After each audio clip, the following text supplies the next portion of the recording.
Muchas gracias, Jorge Luis. Un gusto estar aquí en el canal nuevamente. Bueno, a ver, lo que veníamos hablando, quería abordar esta situación de una de las narrativas que ha hecho tan fuerte esta marcha de la justicia, que así es como la llama Prigozhin, a la marcha hacia Moscú, era que él decía que le habían mentido al presidente Putin sobre la idea de invadir Ucrania, ser una buena estrategia. ¿Tú crees que eso ahora va a tener aún más grietas y que la legitimidad de esa invasión va a ser cuestionada en la misma Rusia? Efectivamente, yo creo que esto va a generar un impacto muy negativo para la continuidad de la guerra, porque, como bien dices, afecta directamente a la narrativa que justifica la intervención militar, que justifica la invasión. Prigozhin dice, es mentira lo que le han dicho a Putin, no es verdad que Ucrania estaba planeando una intervención junto con la OTAN, como le dijeron a Putin. Las razones por las que se han iniciado la guerra no son las que Putin y sus allegados han señalado, ¿no? Entonces, pone en cuestión las bases mismas, la justificación de la guerra, y eso tiene que generar un impacto negativo, obviamente, en el pueblo ruso, ¿no? Que mira estas acciones tan desprolijas, por decirlo poco, tan desordenadas, en un comando militar que debería estar haciendo las cosas muy bien en este momento, que ya han tenido muchos contrastes a lo largo de este más de año que estamos en guerra. Y sumando a eso viene estas críticas que dejan una sensación de que Putin no había sido el líder implacable, el líder poderoso que decide, que hace y que mueve todo en Rusia, ¿no? Al contrario, como bien estabas resumiendo, Putin sale ante las cámaras y dice van a ser castigados, que todos estos rebeldes van a pagar, ¿no? Y los llama traidores, pero horas más tarde les perdona, ¿no? Horas más tarde se llega a un acuerdo en el que hay una amnistía para los rebeldes, y eso muestra una debilidad de Putin manifiesta, ¿no? Luego sale otro trascendido en el que dice que los procesos judiciales en contra de los rebeldes no han sido cerrados todavía, ¿no? A pesar de que Putin había prometido que ya no lo iba a hacer, que les había perdonado. Entonces hay una serie de trascendidos contradictorios que muestran un desorden total, ¿no? Un muy mal manejo de la guerra y un manejo incluso mediático, ¿no? De este conflicto, que lo único que hace es dejar en evidencia que Putin está en serios problemas en este momento, y que sin duda el sábado, que cuando Prigozhin y sus hombres estaban avanzando hacia Moscú, debió haber sentido por primera vez un miedo, un temor a ser derrocado. Efectivamente. Ahora quiero remitirme a dos episodios de la historia muy curiosos.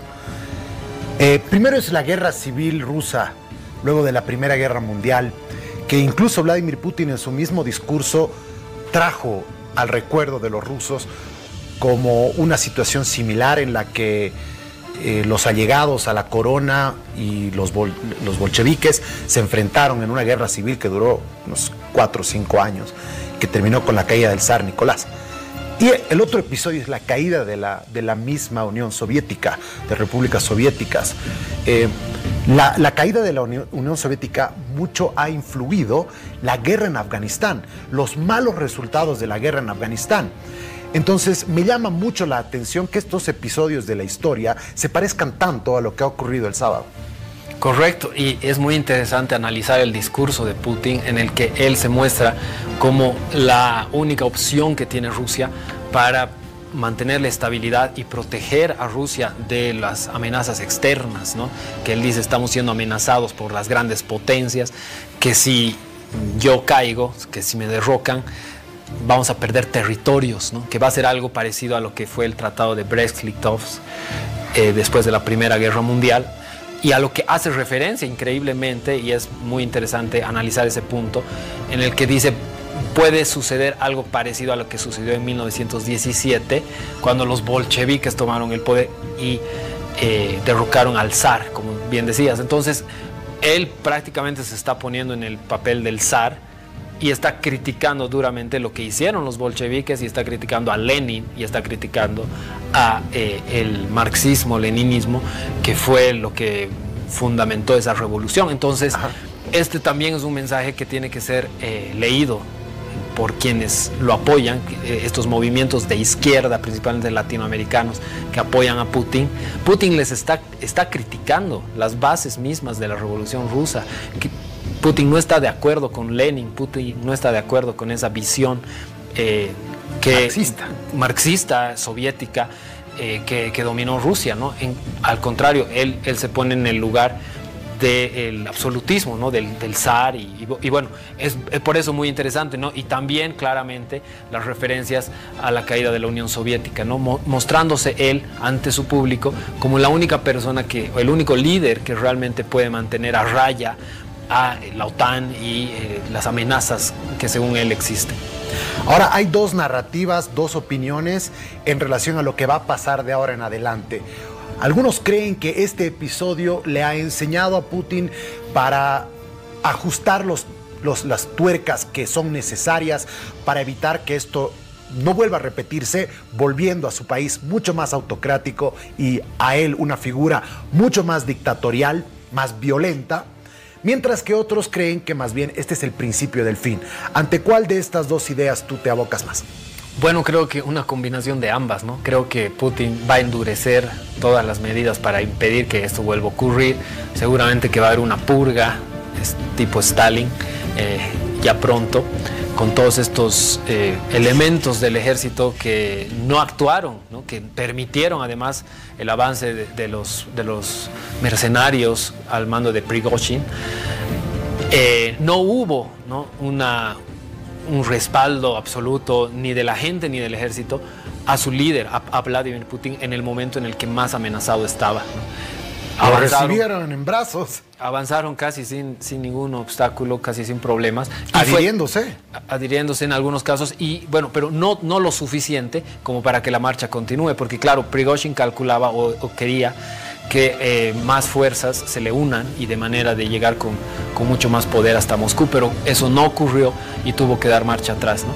Entonces, bueno, luego fue despedido con vítores en Rostov, y eso muestra que no todos están a favor de la guerra, no todos están contentos con lo que está haciendo Vladimir Putin, y esto deja la semilla de la desconfianza, ¿no? Está claro que no están muy felices. Entonces, a tu pregunta, yo creo que sí se va a endurecer, pero definitivamente también esto lo ha debilitado, y es un capítulo más en todo este drama que hemos vivido desde el 22 de febrero del año pasado, cuando Rusia invadió Ucrania, de muchos errores, ¿no? que se han cometido a lo largo de la guerra, y de muchas señales negativas que ha dado Rusia ante su pueblo y ante el mundo, que muestran que Putin no es esa figura monolítica. Claro, totalmente poderoso, totalmente implacable, que domina y que decide todo lo que se hace. No, al contrario, tiene sus fallas, y definitivamente creo que puede ser el principio del fin. Bien, y finalmente quiero abordar el papel que juega el ejército Wagner, como un brazo derecho del ejército ruso, algo que no podría hacerlo con su propio ejército, porque lo metería en muchos problemas, especialmente con su acción militar en África Central, en Mali, en Eritrea y en otros países donde verdaderamente ha utilizado, no solamente como seguridad, sino como parte de su influencia, pero no necesariamente desde el brazo institucional del ejército ruso, sino desde un brazo de un ejército privado de mercenarios, pero su influencia hacia tratar de conseguir satélites dentro de África. ¿Cuál crees que vaya a ser el futuro de lo que hace Wagner? Porque muchos probablemente no van a querer continuar con el ejército ruso por el temor a represalias. Sin duda, es muy complicado, ¿no? Saber qué es lo que va a pasar con los mercenarios en sí, porque efectivamente, como les decías, trabajar con un grupo privado de mercenarios tiene sus ventajas, en el sentido de que puedes hacer incluso ciertas atrocidades, ¿no? Y eso no te las van a contar. Incluso las bajas que tiene el grupo Wagner no están registradas en las bajas que tiene el ejército ruso. Entonces, en términos de números es muy conveniente, pero tiene sus desventajas, que las hemos visto en el sentido de que estos se pueden dar la vuelta, de que están ahí solo por el dinero, ¿no? De que no están luchando por la bandera, por el honor de la patria, sino están luchando por ganar dinero. Entonces es muy diferente, ¿no? Es muy contrario a lo que se espera, la reacción que puede tener un mercenario frente a la reacción que va a tener un soldado bien instruido, ¿no? E incluso tal vez adoctrinado. Entonces hay un ofrecimiento del ejército ruso para que ellos se enlisten dentro del ejército, pero como dices, pueden tener ciertos temores, no es lo mejor, y tienen otras oportunidades, tal vez en África o tal vez en otros países, donde podrían actuar o seguir siendo mercenarios, ¿no?